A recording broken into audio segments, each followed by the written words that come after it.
Igbo ndị nwe m na ndị nwe Igbo ndị anyị ji biri, ndị anyị ji enwe obi ụtọ. Onye biri ibe ya biri, ndụ nwoke ndụ nwanyị, ndụ onye ukwu ndụ onye nta, ndụ mmiri ndụ azụ, mmiri ata na ama azụ anwụ na nke onye chiri ya zelu, ma ndị na-echighị chacha ha niile zelukwuo, maka na ihe a na-eme adị ọgbọ n'ofele. Anyị niile ga-adị ka echi, maka na echi adịghị agwụ agwụ. Anywhere you go, if you don't see Igbo man, nwanne gị bọcha.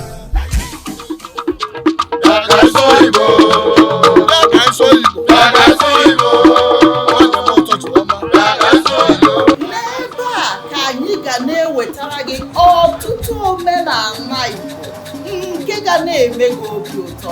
Unu ma na ndị Igbo nwere omenala dị iche iche nke na-eweta obi ụtọ, nke na-eweta agamnihu, nke na-eweta ịdị n'otu.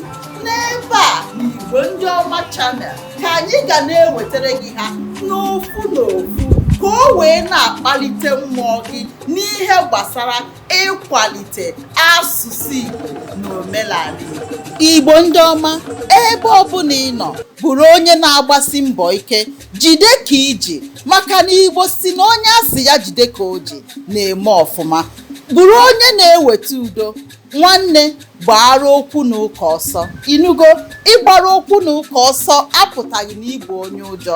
Nke a pụtara na ịbụ nwa afọ Igbo nke ṅụjuru mmiri ara nne ya afọ, onye hụrụ onwe ya n'anya, hụkwa mmadụ ibe ya n'anya.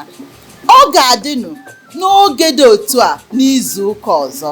Echezọkwana na aka m bụ nwanne unu nwanyị, Nwaada Akụnnaya Jinjeke, mana ịkpọ mụ Ada dị ọra mma, obi ga-adị m rịkpọọ.